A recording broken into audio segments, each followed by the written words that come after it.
Rawteur. At the end of Paradise Season 2, Episode 4, in one of the final scenes, Sinatra tells baby Clay her secret. This is one of two important moments where Sinatra speaks about time.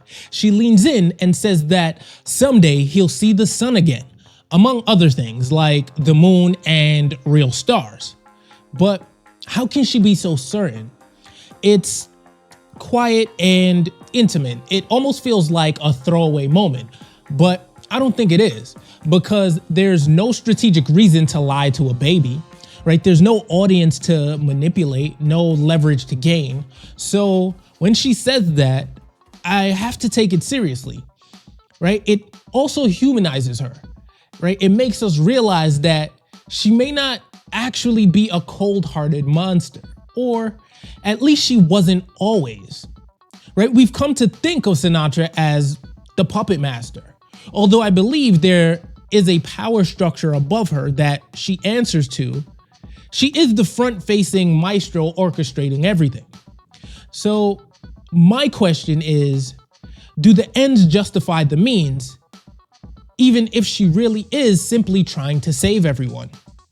Now, if you skip the intro, then you missed another hint. The episode literally opens with Sinatra talking about time. It's a moment from season 1 where she's remembering her son and says that people tell her that time will make it better. You know, the loss of her son. It's one of those time heals all wounds sentiments.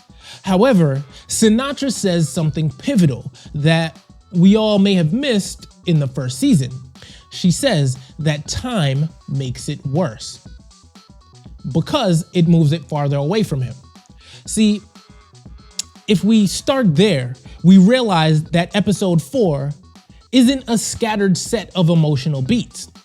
It's a story about timing. It's the confirmation that we're all on the right track, regardless of whether or not you think it's time travel or more on my side where it's more time manipulation.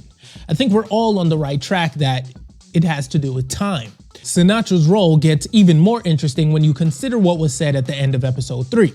It seemed as if they had been performing experiments with or on Alex, right? The result of which would deliver messages. It's too early to say for sure what it all means, but from what I can gather so far, it appears as if Sinatra may be guarding a fixed outcome, almost as if they have a sort of understanding of what events need to take place now in order to get Earth back to the way it was, right? This isn't just a complete swing in the dark by me though, right? I have a bit of supporting evidence. Do you remember Henry? He was the guy who got killed by Billy in the flashback in the previous episode. Everything Henry did the moment leading up to his death seemed deliberate. There was no real reason to have Billy kill him in the house. He could have let him kill him back at the bar, right? Billy had already threatened to do it right there at the bar.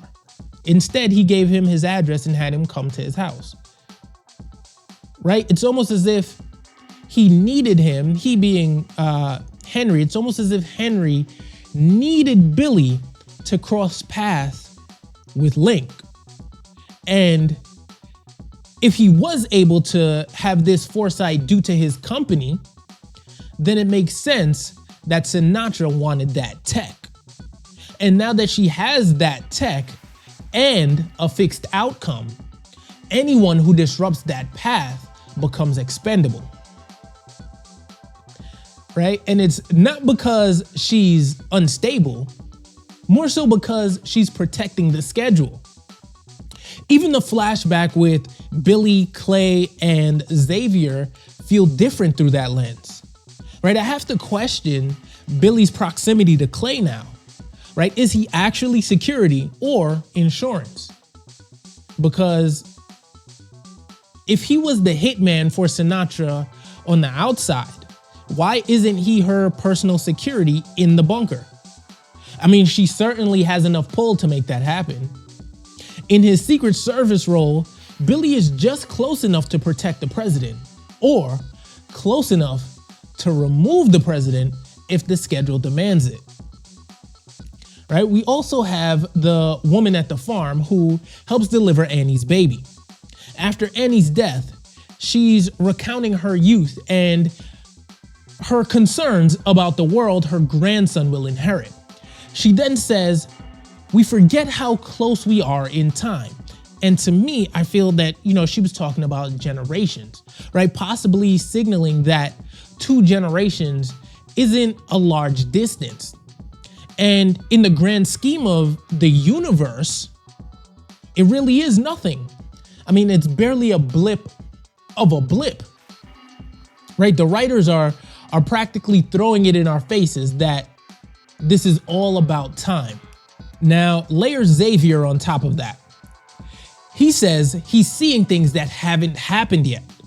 That line is huge because it removes the easy explanation. It's not just memory bleed or memory fog. It's not just a trauma replay, right? At least from his perspective, he's looking forward. These aren't events from a past between him and Link that we don't know about yet, right? But then look at how the episode handles Xavier. He has the coordinates and he gets to where his wife is too late. Terry has already been taken, right? The event moved. The world didn't wait. In the same episode, Link shows up at the bunker exactly when the pressure peaks. Not early, not late, right on time. That contrast doesn't feel random, right? Xavier looks like someone chasing a schedule he doesn't get to see, while Link looks like someone operating on a schedule that's already been set. And something else stands out. There was a mention of a train that wasn't on time and they went ahead anyway. You got to keep that in mind. So, I have another question. Is Xavier seeing the future, or is he being positioned inside of it? However, that still leaves 2 grounded possibilities. Either he's genuinely perceiving future events, or someone is controlling what he learns and when he learns it. Because when you really think about that failed rescue, he arrives just in time to discover that she was gone. It's a redirect. It pushes him into the next step. It keeps him moving. And if someone can control the flow of information, they don't need to control him physically. They just need to control timing. That's why I don't think this episode is about time travel. I think it's about time allocation. Annie's birth scene makes that literal. Time becomes blood loss, exhaustion, survival minutes. It's physical and urgent. It drags the story down to bodies and risks and whatever you do when there's no plan left.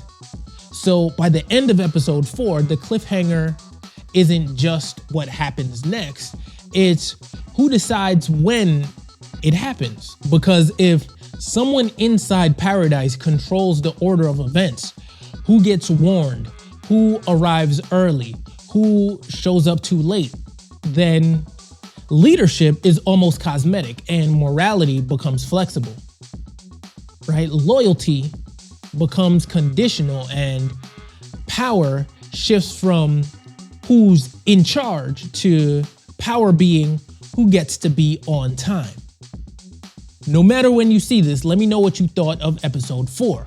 And for more Paradise Season 2 insights, subscribe and save this playlist.